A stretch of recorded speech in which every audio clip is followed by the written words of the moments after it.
no limits, no frontiers.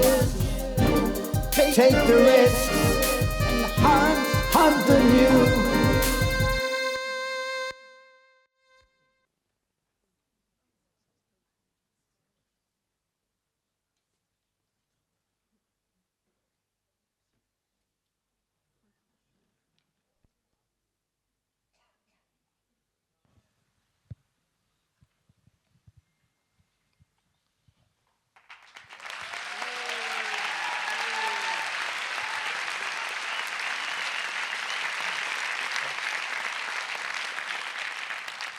Bonsoir La Rochelle. Alors oui, c'est bien moi que vous venez de voir dans cette vidéo. J'avais prévu de vous faire une performance en direct ce soir, mais la préparation de ce TEDx a pris une tournure inattendue. Ouais.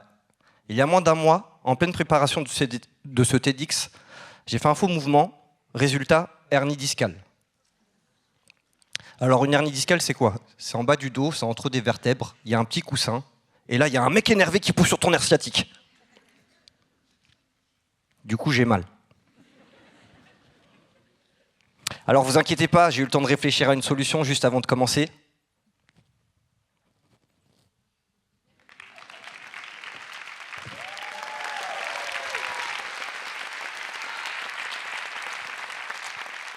J'ai ramené un partenaire avec moi. En tout cas, je suis ravi d'être ici ce soir devant vous. Juste avant de monter sur scène, j'ai pu observer vos visages et je dois dire que vous êtes un beau public. Vraiment, vraiment. Non, c'est vrai. Hein.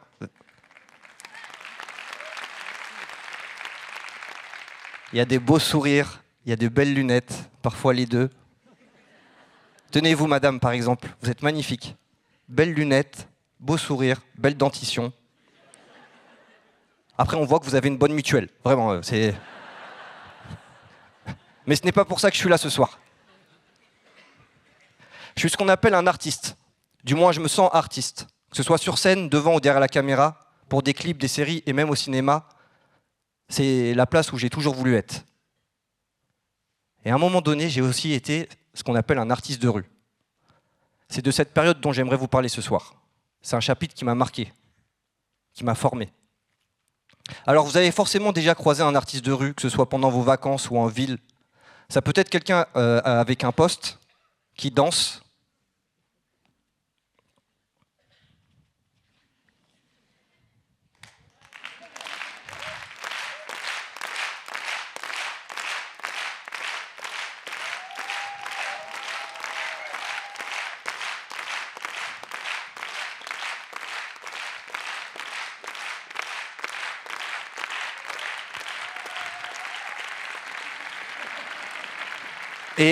Et à la fin, rémunéré au chapeau. Mais ne vous inquiétez pas, on va rien vous demander ce soir. C'est gratuit. Enfin, presque. Ouais. Il y a beaucoup de personnes qui imaginent un artiste de rue comme un clochard qui sait faire un salto arrière.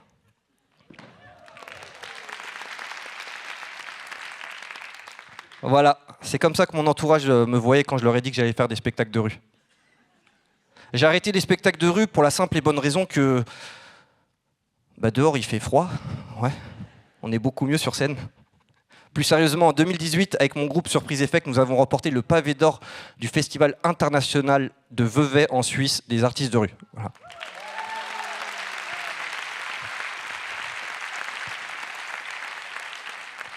À ce moment-là, j'avais senti que j'avais trouvé la dernière pièce de mon puzzle. J'étais enfin là où je devais être. Du coup, je me sentais plus épanoui, plus heureux. J'étais une meilleure version de moi-même.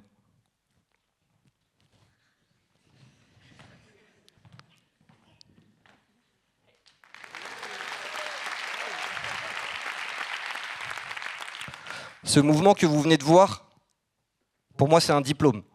Ça a pris quelques secondes pour vous le montrer, et pourtant, derrière, il y a des années d'histoire et d'entraînement. J'ai vu vos réactions tout à l'heure quand vous avez vu la vidéo. J'ai vu qu'il y avait des gens qui étaient impressionnés, qui étaient là. Oh, un super rue arrière. Oh, une cabriole. Tiens, un arabe qui vole. Alors oui, j'ai des origines. Je pense que ça se voit. Mais je vais vous surprendre. Je suis français, originaire des USA. United States of Algérie, bien sûr. Quand j'étais petit, ma famille et moi n'avions pas les mêmes projets. Je voulais faire du karaté, ils m'ont inscrit au foot. Je voulais faire du cirque, ils m'ont inscrit au tennis. Une fois, ma mère m'a filmé, j'étais au bord de la plage, j'étais en train de faire des acrobaties, et elle s'est dit, tiens, mon fils, il a du talent. Alors en rentrant de vacances, elle m'a accompagné dans un grand complexe sportif. Je me rappelle, on a traversé la salle de gym, mes yeux brillaient, et elle m'a finalement inscrit au ping-pong. Ouais, ce qui a commencé par me perturber. Que ce soit à l'école ou les profs de sport, il y avait une phrase qui revenait souvent aux oreilles de mes parents. Votre fils n'est pas à sa place. N'est pas à sa place ?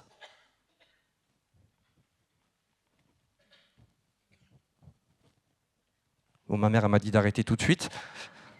Et elle m'a proposé un pacte. Elle m'a dit, mon fils, si tu te comportes bien, tu peux t'inscrire au sport que tu veux. Alors j'ai choisi la capoeira. La capoeira, alors c'est pas un cocktail, hein, d'accord ? La capoeira, c'est un art martial brésilien qui mélange danse,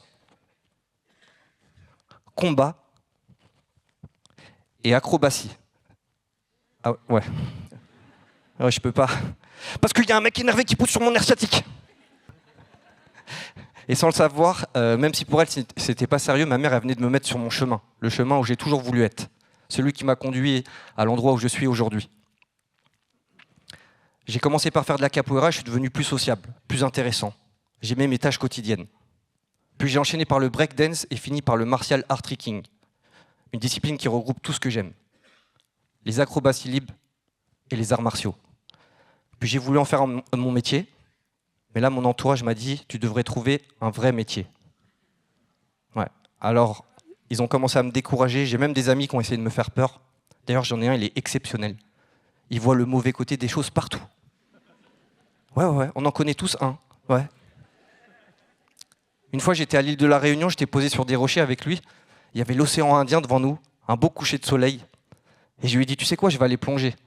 J'ai trop envie de vivre cette expérience. Et vous savez ce qu'il m'a dit ? Il m'a dit, mais t'as pas peur ? T'imagines en sautant, tu glisses, ta tête elle tape un rocher et elle se brise en deux. Et je lui ai dit, mais pourquoi tu dis tant de détails ? T'aurais pu me dire, t'imagines, tu meurs, en fait ? Ben, du coup, je l'ai pas fait. Et je suis reparti, j'étais un peu frustré, voilà. Après, on est parti à l'aéroport pour rentrer en France, et là, c'est moi qui lui ai dit, t'imagines l'avion au décollage, il glisse et il explose. Et ben là, il a pris conscience. Ouais. Et ben, il est jamais revenu. Il est resté vivre à La Réunion. Voilà, c'était cool. C'était incroyable. Mais ça ne m'a pas empêché de poursuivre mon chemin. J'ai pu performer au Stade de France, à l'Olympia, pour des séries, des émissions TV, tout ça en tant qu'acrobate. Et j'avais réussi à décrocher ces boulots en passant des castings où j'ai été retenu. Et il y avait aussi des castings où je n'ai pas été retenu, mais c'est pas grave. Et là, j'ai découvert les spectacles de rue. Ça a été le coup de foudre direct. Pas d'audition, pas de juge. C'est le public qui décide. Et vous savez quoi ? J'ai commencé à faire des spectacles devant des petites foules de 10-15 personnes. Et j'ai fini par faire des spectacles devant des foules entières. Et pendant 5 ans de ma vie, j'ai très bien gagné ma vie en tant qu'artiste de rue. J'ai fait des spectacles de rue en France, en Australie, à Hong Kong, en Nouvelle-Zélande et plein d'autres pays.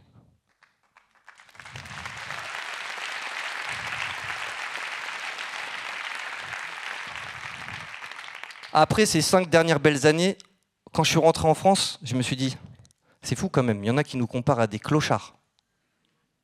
Après, je me suis dit, mais si les clochards de France, ils savaient combien un salto arrière ça rapporte dans la rue, ah bah je peux vous dire que toute la France, ce serait le Cirque du Soleil. Hein. Vraiment.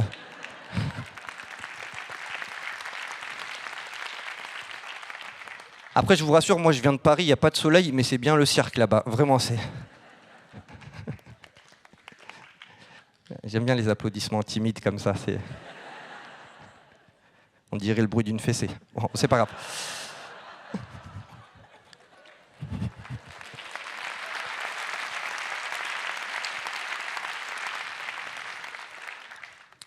À un moment donné, j'ai dû prendre une décision difficile. Quand j'ai rencontré la mère de mes enfants, j'étais à ma place, à l'endroit où j'ai toujours voulu être. Et je vivais pleinement de ma passion. D'ailleurs, je pense que c'est cette version de moi-même qui l'a séduite.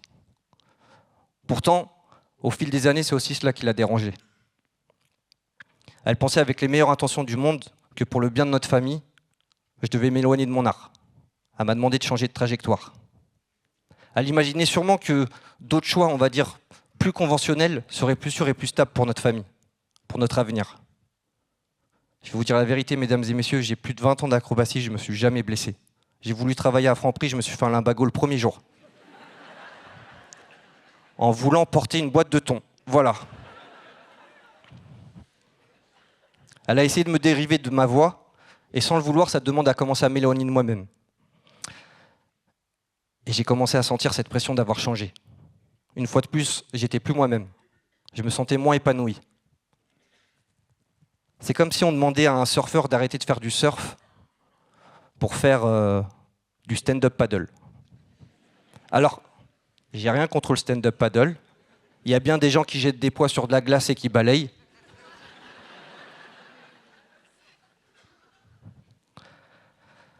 Ça a commencé à affecter notre couple et notre vie de famille. J'étais passé de surfeur au stand-up paddle. Debout, sur une planche, sur un lac, en train d'attendre.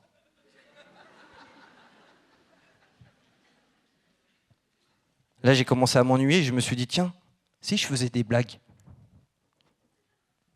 Après, je me suis dit, mais c'est peut-être pour ça qu'ils ont appelé ça le stand-up paddle. Vous n'avez pas compris, c'est pas grave. Quand j'ai écrit cette phrase, j'étais persuadé qu'elle était trop bien.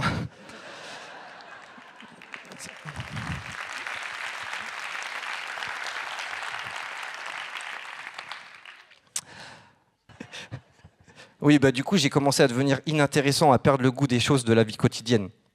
Et surtout à faire semblant devant mes enfants que j'allais bien. Alors qu'ils avaient vu, eux, que quelque chose avait changé. C'est là que j'ai compris quelque chose de fondamental. Personne ne peut m'empêcher à faire ce qui me fait vibrer. L'art du mouvement, jouer la comédie, jouer des rôles, c'est ce qui me définit. Ce n'est pas qu'un simple loisir. Pour moi, c'est un équilibre. C'est une façon d'être moi, et c'est surtout un métier. J'ai décidé de me dire oui, de me rester fidèle, d'assumer pleinement qui je suis. J'ai décidé de ne pas me perdre en chemin. Cette décision a abouti à une séparation. Alors ça n'a pas été facile, mais à travers cette décision, je voulais pouvoir montrer à mes enfants l'importance de vivre pleinement de ce qui nous fait vibrer et sentir vivant. De ne pas se perdre en chemin pour répondre aux attentes des autres. Je souhaite qu'ils grandissent en voyant leur père fidèle à lui-même et heureux. Pour moi, c'est le plus beau cadeau que je puisse leur offrir. En gros, j'ai envie de leur dire, le surf, c'est bien.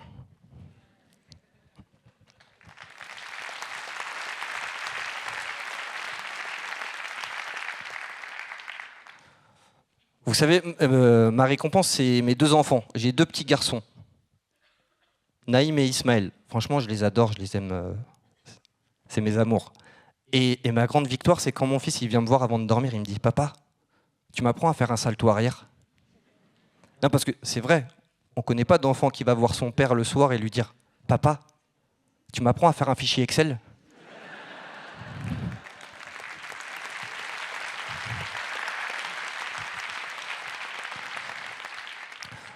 Pour finir, mesdames et messieurs, à travers quelques mouvements artistiques, je voudrais vous montrer le chemin qu'on doit parcourir pour arriver là où on veut être.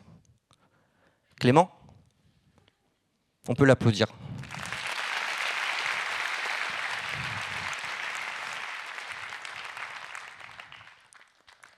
Ok. Alors, mesdames et messieurs, le premier mouvement, c'est le commencement, le travail, l'enthousiasme, le plaisir de découvrir quelque chose qu'on aime. Le deuxième mouvement, t'as grossi un peu quand même. Le deuxième mouvement, ici viennent les doutes, les questions, l'avis de notre entourage. On se demande si on a fait le bon choix, si on est sur la bonne voie. C'est là qu'on commence à cogiter. Le troisième mouvement,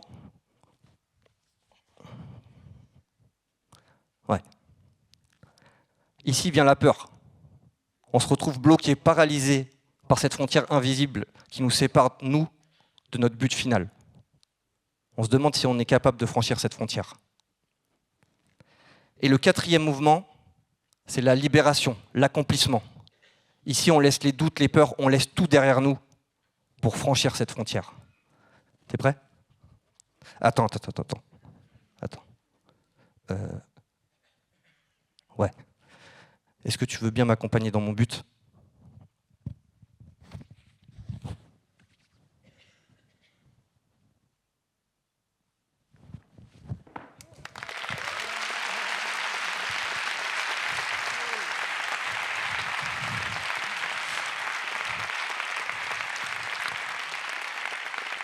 Mesdames et messieurs, ce message, je l'adresse à vous, les passionnés, ceux qui ont un but, mais aussi les parents, les amis qui côtoient des personnes qui ont des ambitions que vous jugez irréalistes.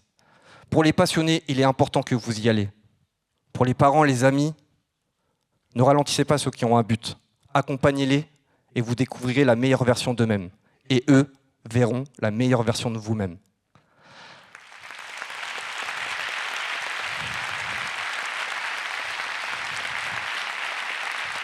Clément.